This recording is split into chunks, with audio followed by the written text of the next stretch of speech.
अस्सलाम वालेकुम मेरे पाकिस्तानियों। आप देख रहे हैं lawn state with advocate Atiqur Rahman Siddiqui. 24 घंटे में कानूनी सियासी डेवलपमेंट और अपने तजिए के साथ मैं अपने व्लॉग के साथ हाजिर हूँ।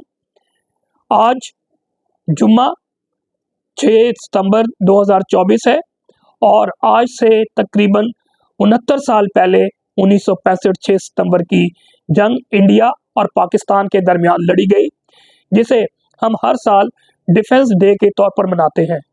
और आज का दिन मैंने जो विटनेस किया अखबारों में, सोशल मीडिया पे या डिफरेंट मीडियाज़ में, तो बिल्कुल खामोशी सी रही। इसमें इंथुजियाज़म कोई नहीं था। बचपन में हमें याद है कि हम डिफेंस डे के मौके पे जाया करते थे एग्जीबिशंस देखने के लिए। फिर एयरफोर्स वाले अपनी एग्जीबिशन किया करते थे और मुख्तलिफ प्रोग्राम्स हुआ करते थे और स्कूलों में प्रोग्राम्स होते थे, लेकिन ऐसी कोई चीज़ विटनेस हम नहीं कर पाए इस साल। और लगता है कि बहुत सी चीज़ें 69 सालों में तब्दील हो गई हैं। अब फैक्ट्स के हवाले से बहुत ज़्यादा डिटेल में नहीं जाता, लेकिन मुख्तसर ये कि जो कतई नज़र हमने अपने सिलेबस में पढ़ा, उसमें बहुत सी चीज़ें थी। मैं समझता हूँ एक पॉइंट ऑफ व्यू दिखाया जाता है। इंडिया भी यकीनी तौर पे अपने किताबों में गलत चीज़ें दिखाता होगा या एक तरफा तस्वीर पेश करता हो, लेकिन आजकल क्योंकि सोशल मीडिया है तो बहुत सी चीज़ें क्लियरिटी की तरफ गई हैं। और इसी तरह जो 6 सितंबर को हम देखें 1965 में क्या हुआ, तो आप सबको मालूम है कि पाकिस्तान के और इंडिया के दरमियान जो कार्डिनल डिस्प्यूट है वो कश्मीर का है। वो इंडियन हेल्ड कश्मीर हो या फिर पाकिस्तानी हेल्ड कश्मीर।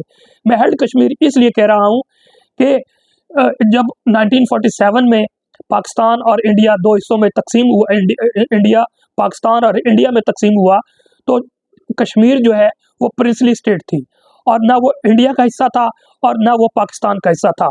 और फिर इंडियन फौज भी पेनिट्रेट किया और फिर पाकिस्तानी फौज, बल्कि स्पेशली ज़्यादातर कबायली लोग गए और फिर बहुत सा हिस्सा जिसे आज हम आज़ाद कश्मीर कहते हैं वो इंटरनेशनली यूनाइटेड नेशन में ना ये आज़ाद कश्मीर है ना वो आज़ाद कश्मीर है। ये वो इंडियन हेल्ड कश्मीर है, वो पाकिस्तानी हेल्ड कश्मीर है।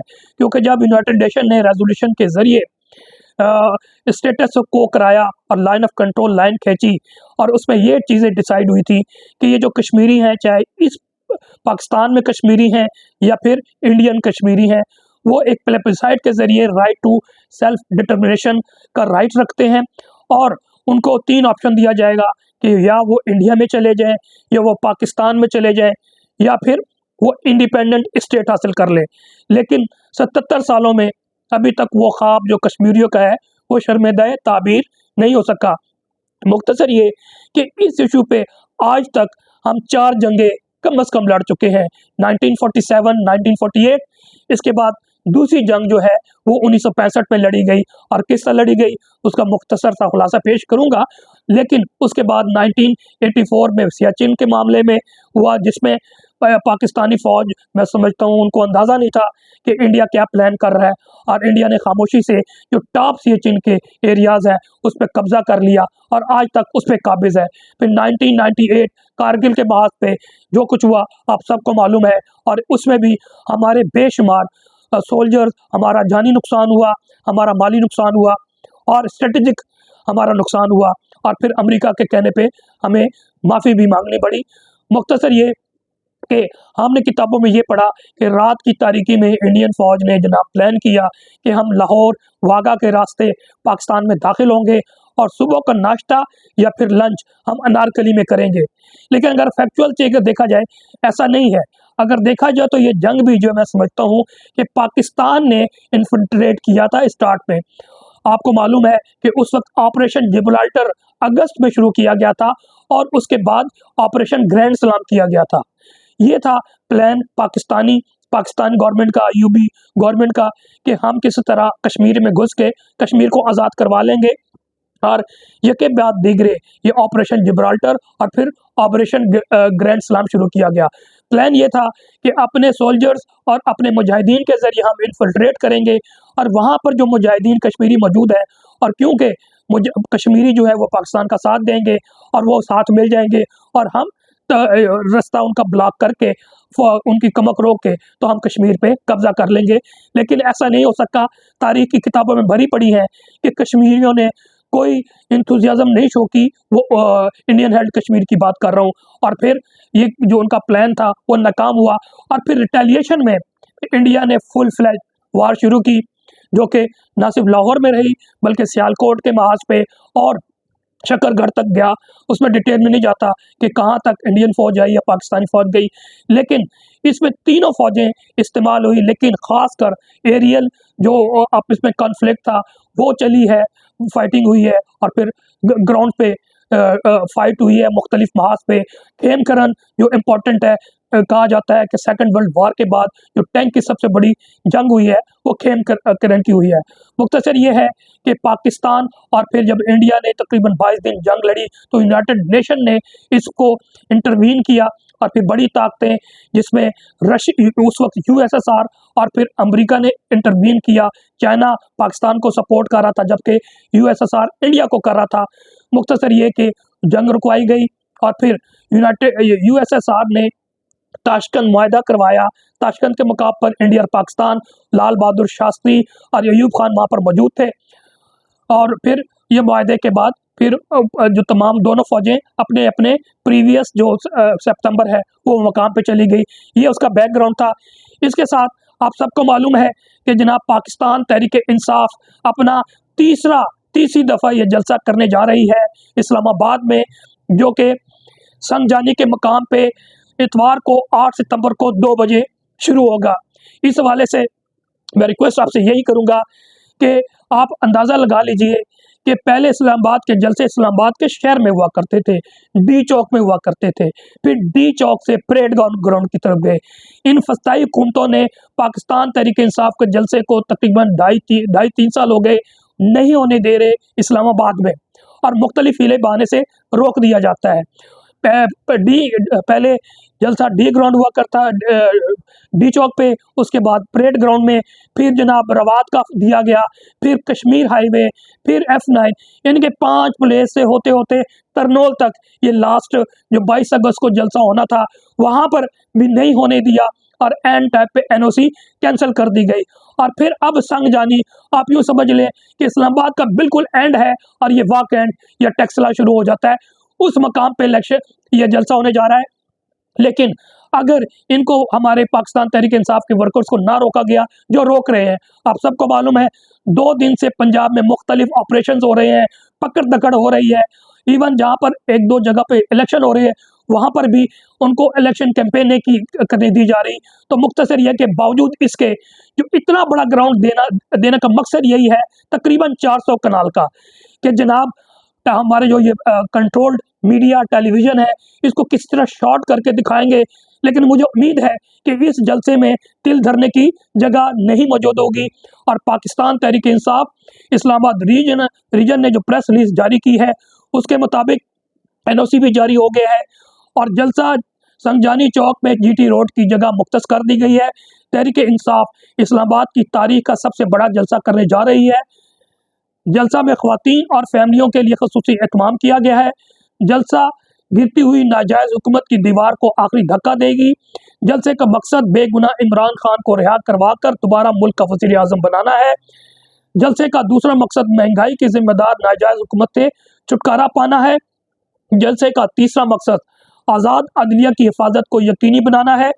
6 सितंबर को जलसा गाह में बाकायदा काम शुरू कर दिया गया है। जलसा गाह की 350 कनाल जगह जो कि तकरीबन 400 कनाल बनती है वो भी तारीखी जलसे के लिए कम पड़ जाएगी। ये मुल्क की बका की जंग है। मुल्क भर की आवाम इस जलसे में शिरकत करे। नौजवान, बुजुर्ग, ख्वातीन, ताजिर, मजदूर, सरकारी मुलाजिम, स्टूडेंट, यूथ, बिजनेस क्लास समेत तमाम तबके इस जलसे में शिरकत करेंगे। 8 सितंबर का जलसा 2 बजे शुरू होगा। इसके साथ साथ एक और खबर है, आपको मालूम है कि यस्टरडे DGISPR ने एक प्रेस कॉन्फ्रेंस की, और प्रेस कॉन्फ्रेंस वही घिसी पिटी प्रेस कॉन्फ्रेंस कर दी जिसमें ज़्यादातर उन उमूर से जिनका फ़ौज से कोई ताल्लुक नहीं है उस पर वो बोलते रहे, और मौसूफ कह रहे थे कि फ़ौज का सियासत से कोई ताल्लुक नहीं है। और जब मैंने फेसबुक पे ये चीज़ अपलोड की तो यकीन जानिए कि 100% लोगों ने इस बात को सेकंड किया कि पाकिस्तान फ़ौज का बिल्कुल सियासत से ताल्लुक़ है, और पाकिस्तान की जो फ़ौज है उन्होंने कंट्रोल किया हुआ तमाम सिस्टम को बशमूल हमारे सियासी माफिया को। और इस वक्त भी अगर प्रैक्टिकली देखा जाए तो मार्शल लॉ नाफिज है, और जो इस वक्त रिजीम है, चाहे वो फेडरेशन में है या प्रोविंसेस में, वो इनके बगल बच्चा का किरदार अदा कर रहे हैं। और मौसूफ ये फरमाते हैं कि जनाब किरदार नहीं है तो ये भी सादा है, कभी चाल बदलता ही नहीं, हम भी सादा हैं, इस चाल में आ जाते हैं। लेकिन अब सोशल मीडिया की वजह से ये चाल में आना वाला सिस्टम ख़त्म हो चुका है, जिसकी वजह से ये तमाम किरदार एक्सपोज हो रहे हैं बड़ी बुरी तरह से। और एक और ख़बर है कि lieutenant general Akhtar Nawaz chairman public service commission बन गए हैं।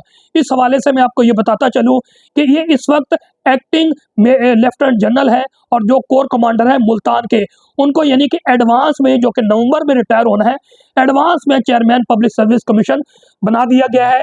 और मैं समझता हूँ ये सियासी रिश्वत है और ये गैर कानूनी होगा। और एक खबर इसी के साथ यही है कि जो नादरा का चेयरमैन बनाया गया था, वो थे general lieutenant general retired Munir अफसर, उनको लाहौर हाई कोर्ट के फैसले ने उनको सबकदोश कर दिया है और इस अपॉइंटमेंट को गैर कानूनी करार दिया गया है। और ये जो लेटेस्ट जो कल अपॉइंटमेंट हुई है चेयरमैन FPSC की, वो भी गैर कानूनी है। उम्मीद है कि हाई कोर्ट इस्लामाबाद या जिस हाई कोर्ट में इसको चैलेंज किया जाएगा, इसको भी गैर कानूनी डिक्लेयर कर दिया जाएगा।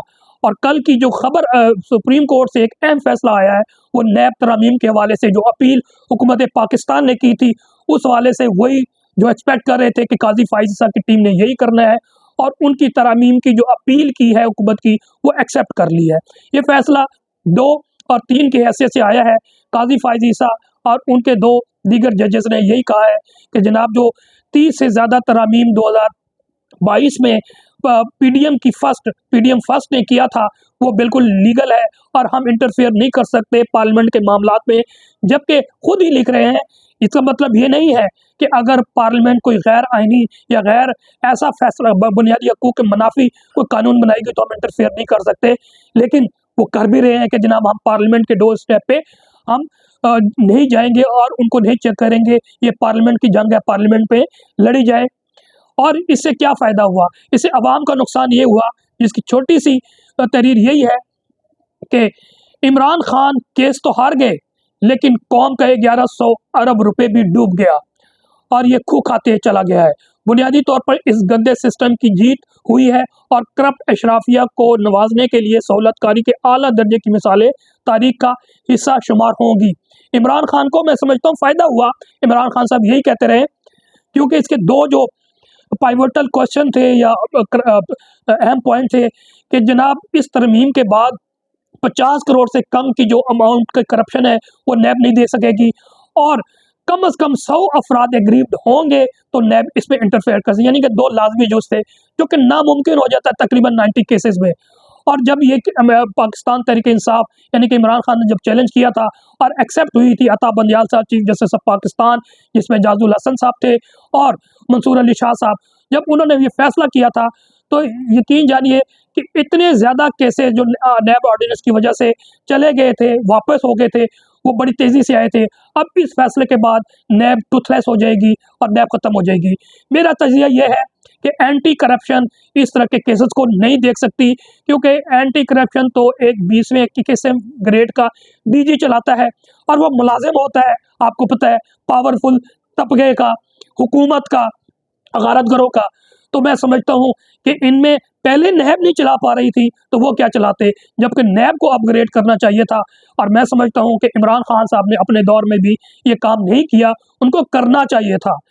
नैब, मैं बार बार कहता हूँ, एक पैरागॉन ऑफ एक्सीलेंस इदारा होना चाहिए, जो भी नाम रख दें, और उनको इतना आप मॉडरेट करें, उसको अपना इक्विप करें मॉडर्न डिवाइसेस से, गैजेट से, इन्वेस्टिगेशन के तरीक़ेकार से, और इंडिपेंडेंट कराएं। और उसमें तमाम का एहसाब होना चाहिए, चाहे वो फौजी जर्नल्स हों, चाहे वो ब्यूरोक्रेट्स हों, चाहे जजेस हों, उसमें सिर्फ सियासी माफिया को टारगेट नहीं करना चाहिए। और पाकिस्तान को ऐसे इदारे की ज़रूरत है जो इमैकुलेट हो और उसका सिस्टम इस तरह से हो कि इंडिपेंडेंटली काम कर सके, और जहाँ भी, और उनका भी हिसाब होना चाहिए, क्योंकि अगर कानून में उसको बाइंड कर दिया जाएगा कि जनाब चेयरमैन नैब या उनके डीजीज या मेंबर वट एवर वो होंगे, वो कानून के मुताबिक कोई भी कंप्लेंट होगे तो इतने दिन में फैसला करेंगे, और अगर नहीं करेंगे तो उनके खिलाफ कार्रवाई होने के फॉरम मौजूद होने चाहिए और स्पीडी तौर पे उनका खिलाफ कार्रवाई होनी चाहिए। मुख्तसर ये कि एक इदारा जो कि मैं समझता हूँ पॉलिटिकल विक्टिमाइजेशन के लिए बनाया गया था, उसको अपग्रेड करना चाहिए था, किसी ने भी नहीं किया बशमूल इमरान खान साहब। बहरहाल उस पर मैं डिटेल में नहीं जाना चाहता, क्योंकि मेरा मौजू हुआ यही था कि जनाब नैब के हवाले से एक गलत फैसला सुप्रीम कोर्ट की तरफ से आया है, और इमरान खान साहब के जो मामलात ये जेल में चल रहे हैं कुछ अरसे से, वो सब आपको मालूम है। और प्रेशर टैक्टिक्स जो DGSPR ने एक पॉइंट फैज़ हमीद के बारे से कहा है, तो बता दूं कि ना इमरान खान साहब कभी ब्लैकमेल होगा, ना अवाम होगी, ना इमरान खान डरता है, ना अवाम डरती है। अवाम अपने हकूक़ की जद्दोजहद जारी रखी हुई है और जारी रखेगी। इमरान खान साहब ने अपने जेल से कुछ पैगामात दिए हैं अपनी कौम के लिए, वो पढ़ता हूँ, उसके बाद इजाज़त चाहूँगा। फ़ौज सब की है, पूरी कौम की है, सिर्फ एक सियासी जमात या सिर्फ आर्मी चीफ की नहीं। उन्होंने इंतखाबात में इतना बड़ा डाका मारा है और अब आज़ाद अदलिया को भी चलने नहीं दे रहे। उन्होंने पुलिस, नैब और FIA समेत तमाम इदारे तबाह कर दिए हैं।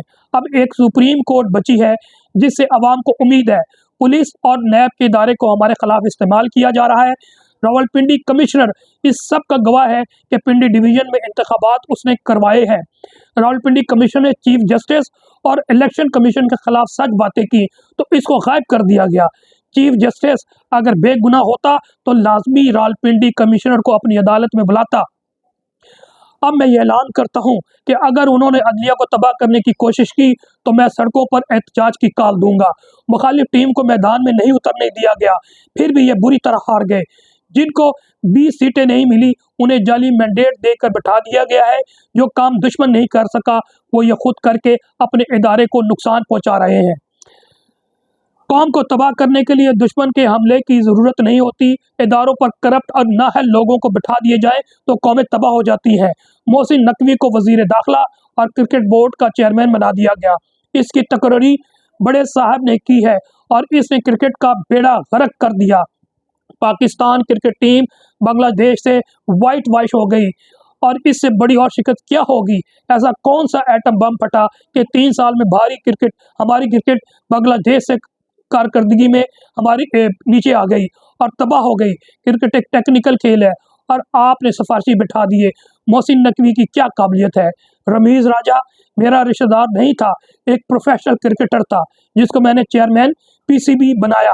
मोहसिन नकवी ने इलेक्शन का फ्रॉड और गंदम फ्रॉड किया और इसको वज़ीर दाखिला और चेयरमैन PCB बड़े साहब ने मुकर्रर कर दिया। दुबई लीक्स में मोहसिन नकवी की बीवी के $5 मिलियन सामने आए। कहाँ से आया ये पैसा। 2.5 माह से काजी फायज ईसा नैब तरामीम केस का महफूज फैसला नहीं सुना रहे। वो इसलिए कि वो चाहते हैं कि अल कादिर यूनिवर्सिटी बनाने के मज़का खेज केस में सज़ा होने के बाद नैब तरामीम केस का फैसला सुनाया जाएगा। हालांकि मैं पहले ही कह चुका था कि अगरचे मुझे इस तरामीम से फ़ायदा होगा, लेकिन मैं कौम के लिए ये मुकदमा लड़ रहा हूँ। ये पूरी गेम खेली जा रही है। नवाज शरीफ के 4, शहबाज शरीफ के 5, जरदारी और फ्रंट मैनों के 9 रेफरेंसेस फ्रीज पड़े हैं, लेकिन मेरे खिलाफ झूठे रेफरेंस पूरी रफ्तार से चलाए जा रहे हैं। नैब ने अल कादिर यूनिवर्सिटी के एहतियात बंद करवा दिए हैं। अल कादिर यूनिवर्सिटी नमल के बाद देहाती इलाके की दूसरी प्राइवेट यूनिवर्सिटी है। अल कादिर यूनिवर्सिटी में 100% तलबा मुफ्त तालीम हासिल कर रहे हैं। यह चाहते हैं कि अल कादिर यूनिवर्सिटी बंद हो जाए। यूनिवर्सिटी बंद होने का मुझे नहीं, तलबा को नुकसान होगा। बरसगीर में तालीम में हम पहले से ही बहुत पीछे रह गए हैं। शौकत खानम भी अब बंद अगर हुआ तो लोगों को 10 गुना महंगा कैंसर का इलाज करवाना पड़ेगा, जो कि नामुमकिन होगा। मैं एक दिन भी जेल के अस्पताल में नहीं रहा। नवाज शरीफ, शहबाज शरीफ, आसिफ अली जरदारी को एयर कंडीशन कमरे और अटैच बाथ दिए गए थे। कैदी मेरे लिए खाना बनाता है, मैंने कभी कोई शिकायत नहीं की। एक हफ्ते में सिर्फ 3 लोगों को मुझसे मिलने की इजाज़त दी जाती है। नवाज शरीफ जेल से 40 लोगों को मिलता था, इसके लिए ओपन हाउस होता था। नवाज शरीफ सहाफ़ियों से भी अपने कमरे में बैठकर बातें करता था। मैं 6 पार्टी लीडरान के नाम भेजता हूँ और हफ्ते में मुझे 30 मिनट के लिए अपनी पार्टी के सिर्फ 3 लीडरान से मुलाकात की इजाज़त दी जाती है। मेरे इतने ज़्यादा केस हैं, लेकिन मुझे सिर्फ 6 वकला से मिलने दिया जाता है। मुझे कैद तन्हाई में रखा गया है। दिन के 21 घंटे अपने सेल में ही गुजारता हूँ। गर्मी की वजह से सेल ओवन बन जाता है, मगर कभी शिकायत नहीं की और ना कभी कहा कि मैं मुश्किल में हूँ। मुझे नहाने के लिए भी दूसरे कमरे में जाना पड़ता है। मेरी बस एक शिकायत है कि मुझे मेरे बच्चों से बात नहीं करने दी जाती, जो मेरा कानूनी हक है। पार्लियामेंट में झूठ बोला जाता है कि 5 स्टार सहूलियात दी गई हैं। मेरे पास वही सहूलियात हैं जो सजाए मौत के कैदी को मिलती हैं। ऐसा लगता है ऊपर मार्शल लॉ एडमिनिस्ट्रेटर बैठा हुआ है। ये किस कानून के तहत ये पाबंदी लगा रहे हैं कि साफ़ी मुझसे सवाल नहीं पूछ सकते। मैं पाकिस्तान की सबसे बड़ी सियासी जमात का सरबराह हूँ और ये मेरा कानूनी और आईनी हक है कि मैं ओपन कोर्ट में सहाफ़ियों और मीडिया से बात कर सकूँ। पाकिस्तानी माशरे में इस्लाम की वजह से ख़वातीन का एक ख़ास मुकाम, हुर्मत और इज़्ज़त है। पिछले 7 माह से मेरी बीवी को नाहक कैद में रखा गया है। वो एक घरेलू खातून है। उन्होंने कभी हुकूमत और उमूर में दखल अंदाजी नहीं की और ना ही इनका सियासत से कोई ताल्लुक़ है। इनका जुर्म सिर्फ ये है कि वो मेरी बीवी है। इसी तरह पिछले 1.5 साल से मेरी जमात की ख़वातीन के साथ जो नारवा सलूक रखा गया है, वो गैर इंसानी और इंतहाई अफसोसनाक है। नेक्स्ट व्लॉग तक के लिए इजाज़त दीजिए। वस्सलाम। पाकिस्तान जिंदाबाद, इस अवाम जिंदाबाद।